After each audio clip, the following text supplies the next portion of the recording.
Hey guys, welcome back to the channel. It's Mike with Mallory Fabrications.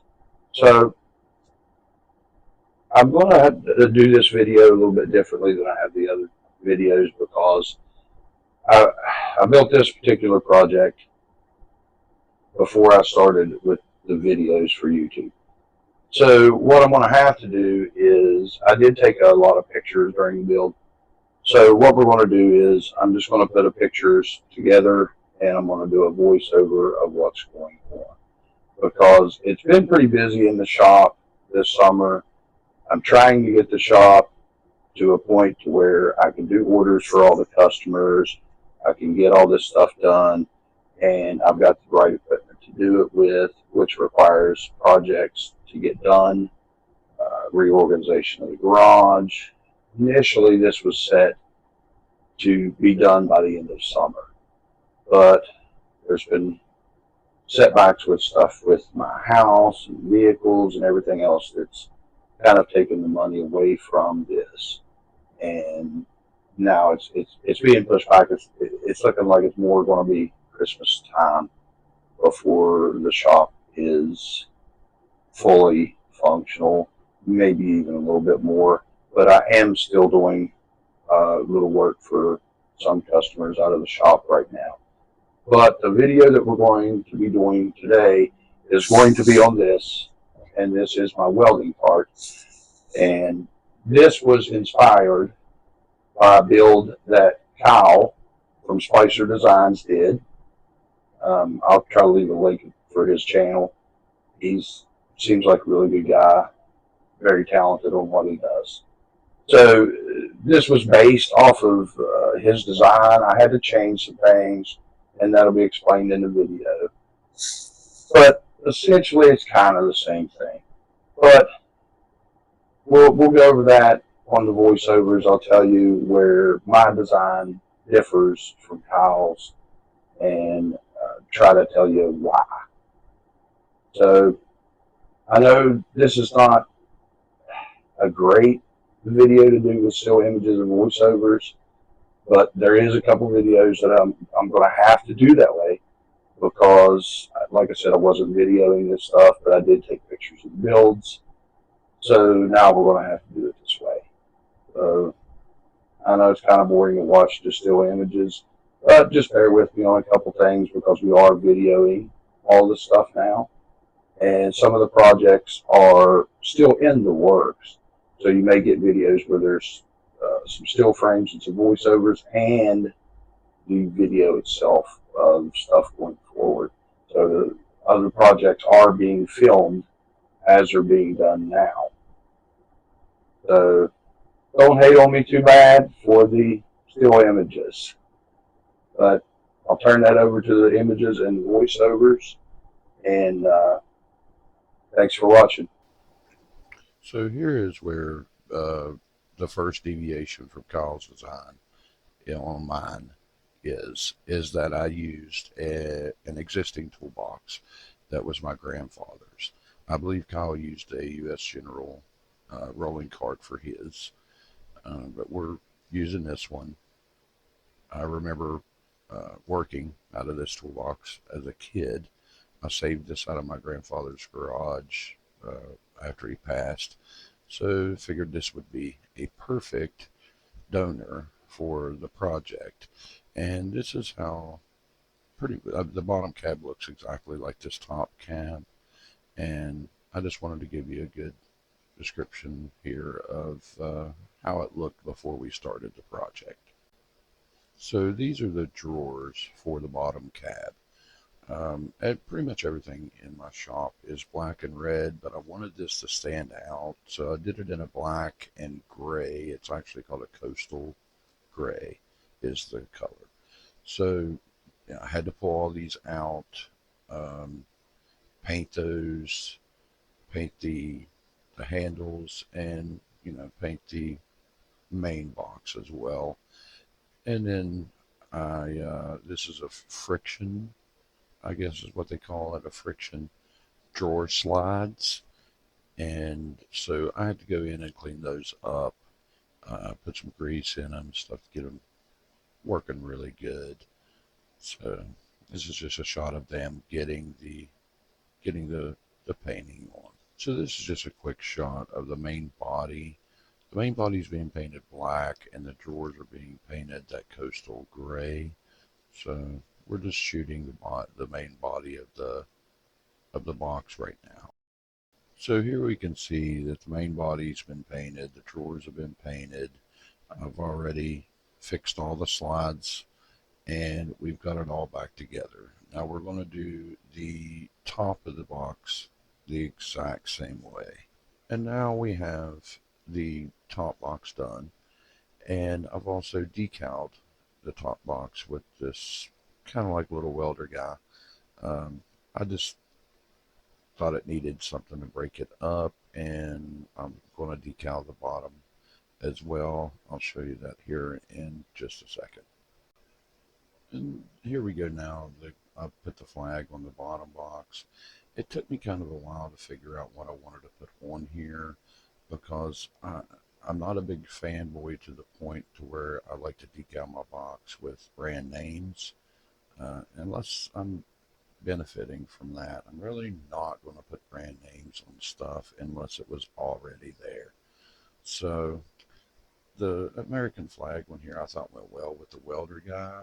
You know, welders, coal miners, stuff like that are synonymous with America. So I thought this looked pretty good. So here is another deviation from what Kyle did. Uh, Kyle had that U.S. General box, and it already had casters on it. But that box only has like a couple little drawers, and it's not really going to hold that much tools. But mine, on the other hand, has like I don't know, like 13 drawers, I think, um, or something like that. But it's going to hold quite a bit. So I had to upgrade these casters, and with the weight of all these tools and the equipment that's being put on it and the tanks, I went up to a 5-inch pneumatic caster, which can hold, I think it was around 350 pounds per caster. So this should hold everything that I'm going to need it to hold as far as weight goes. So with all of that out of the way, we've now got the box looking great. We can start on our actual fabrication. And right here you can see this is the 3-tiered shelf that is going to be bolted to the left side of the box. This will hold the welder, the plasma cutter, just any equipment that I need to put on there. The other little piece that you see in the picture is for the right side of the box at the top of the welding gas tanks, and they'll have a little swing lock on them, and you'll get to see that here in just a minute. And this is just a shot of the old welder cart taken apart. The old welder cart was the cheapest welder cart you could buy at Harbor Freight, and it did fine for what I wanted to do for that long. But I don't like to throw away any of this stuff, so you'll see throughout this video that I've cut this up and I've reused it in this project. So I don't like to waste metal.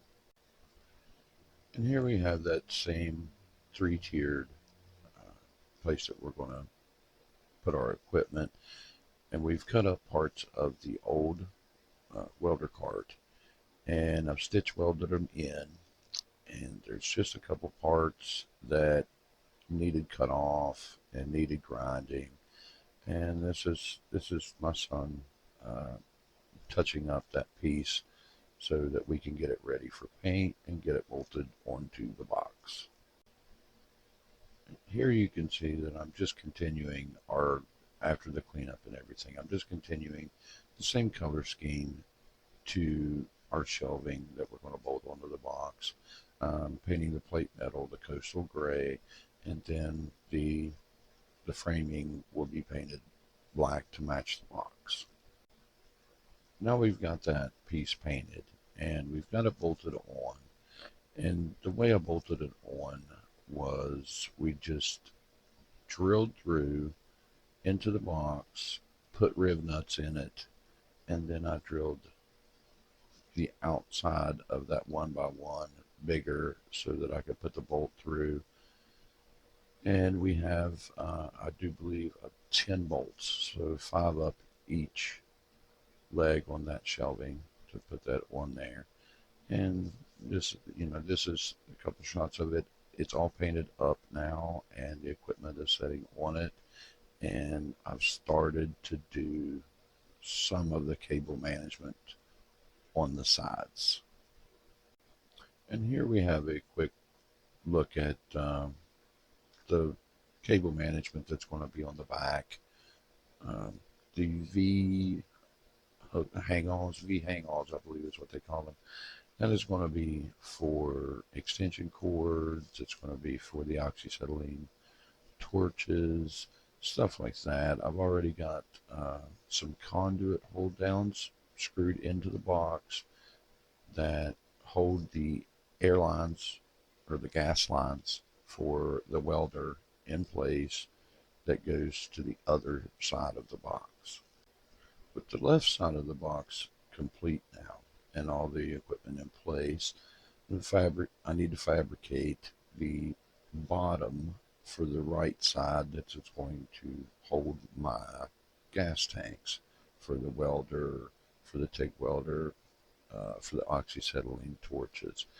And this is just a couple. It's also going to be painted black and the plate steel on top of it. I'm going to put plate steel on top of this bottom piece. It's going to be painted gray. It'll have holes cut out of it, and then it'll have metal underneath of that to support the tanks. Here's a close-up view of that smaller piece that you saw earlier that I told you was going to go on the top of the tanks. And it's got two little locking swing arms there that hopefully would prevent the tanks from falling out. But that gets addressed later on in the build. I just wanted to show you where that little piece went. This is those underside braces and platforms that I was talking about where the welding tanks would sit on top of. So there will be plate steel on the top side of that 1x1 that has holes cut out for it, and then the tanks will fit down through those holes and they will set on these reinforcements, these platforms. And what we're looking at here is the plate steel put down, and the tanks are setting on those platforms. The problem is it's not setting deep enough, and I fear that these tanks will fall over. So in this next picture, you'll see that I've added basically these poles, and the idea is that I'm just going to get some cam lock cheap straps and strap the tank to that pole. That way that I do not have any other issues with anything moving around. And then you can see, of course, that the plate steel, it's been cut in half, and now I've painted it.